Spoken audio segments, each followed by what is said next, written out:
This is a debrief of day 46 of my GMAT prep. I am exactly 7 days away from my final GMAT exam at this point. In this video, I will talk about my performance and learnings from taking 2 official GMAT practice exams today.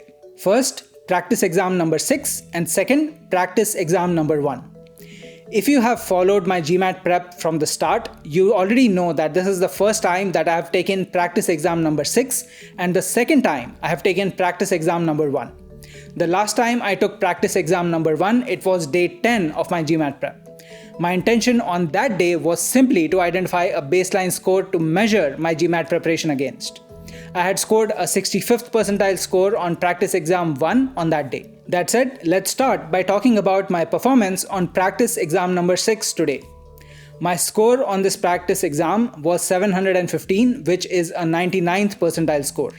My section-wise scores in percentile terms were 89th percentile on the quant section, 99th percentile on the verbal section, and 98th percentile on the data insight section. My score on the quant section is problematic because I consider this section to be an area of strength for me. The reason for the drop in score is because I made 2 errors on this section today.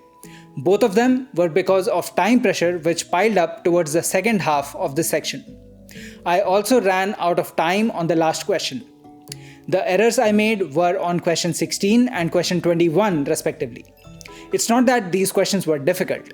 The problem was that I overinvested time on questions 2 and 7, which took me about 5 and 6 minutes to solve respectively. Together, these 2 questions consumed 11 minutes, which is almost 25% of the total time available for this section overall. I did not do well on the principle of trusting myself and wasted time in revisiting my solutions to these questions even after arriving at an answer. That came back to bite me on later questions in the section. On the verbal section, I found my mind distracted by issues unrelated to the GMAT. As I mentioned in some of my previous videos, I am currently operating out of a temporary accommodation in a city different from where I live. In the middle of the verbal section, I just found my mind drifting and wandering and thinking about some of the problems that I have been dealing with in this place. Broadly, I would just classify this as a stream of consciousness distraction. This is no different from finding yourself thinking about work or your personal life in the middle of the GMAT exam. Besides that, I also felt that the verbal questions on this practice exam were slightly tougher than the ones I encountered on practice exam number 5 yesterday. I spoke about that in my previous video.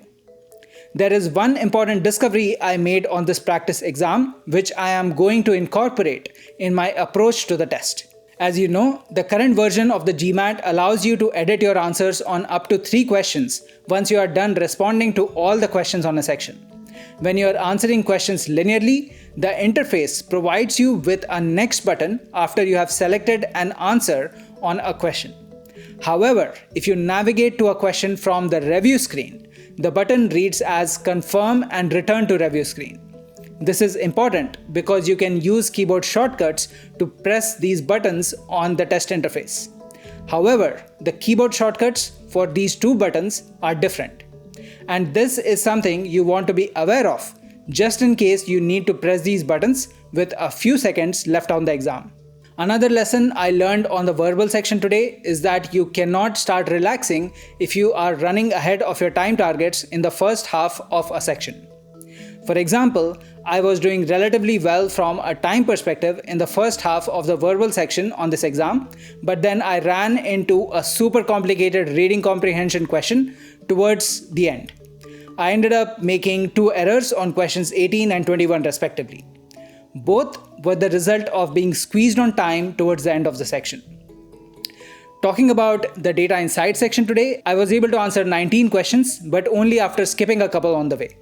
I emphasized heavily on the principle of trusting yourself and made sure to rush to the next question the moment I had arrived at an answer to the question in front of me.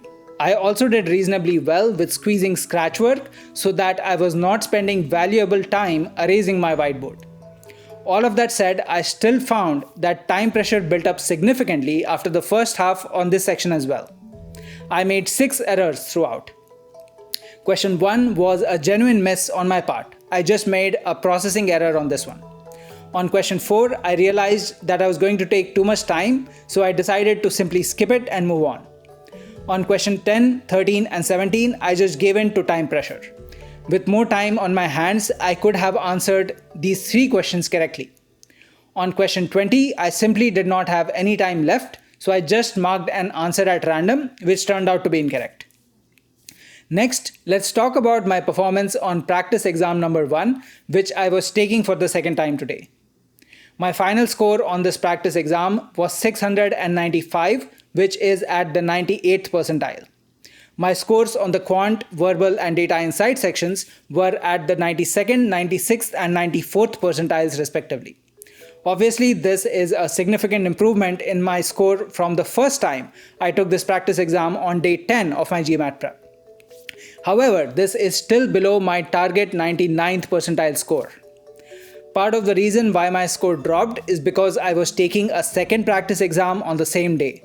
I was already tired from taking practice exam 6 earlier in the day, and I started taking this practice exam around 8:20 p.m. in the evening. I finished the quant section on this exam with plenty of time left. However, I still made 2 errors, both of which were avoidable. On one question, I gave in to a simple GMAT trap. On another, I made the mistake of manipulating the information I had captured in my notes incorrectly. The more tired you are, the more likely you are to make trivial mistakes such as these. I am hoping that I will be able to avoid errors such as these on my final GMAT exam by managing my energy better on exam day. On the verbal section, I found myself yawning and I was unfocused in some parts. I also ran out of time and I had less than 2 minutes left to answer the last 2 questions. On 4 questions, I also had a reasonable degree of uncertainty with the answers that I picked. Overall, I made 4 errors on this section. 2 of those were questions I had uncertainty on, and 2 others were conceptual errors which I did not anticipate. On the data insight section as well, I had moments where my concentration was broken. For a few seconds on question 14, I was literally staring at the screen blankly and had to remind myself that I was on a clock. That said, I identified an important insight pertaining to graphics interpretation questions from this section. It will help me solve this type of question faster going forward. I will keep that insight a secret for my community, so subscribe to my contact list if you want access. All of that said, I did pretty well on velocity on this section and managed to answer 19 questions properly. Question 20 was a simple question, and with a few extra seconds, I might have managed to solve that fully as well. Overall, I answered 2 questions incorrectly on this section.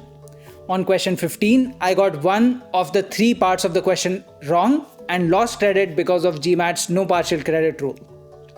On question 16, I made a trivial error where I miscalculated 2/3 of 3300 as 1100 instead of 2200. Luckily for me, the random answer I selected on question 20 turned out to be correct. To summarize, it is important for me to do well on the quant section to ensure that I get to a 99th percentile score on the final exam reliably, just in case I run into trouble with the verbal and data insight sections. Alright, that is all for today. I will see you in the next video.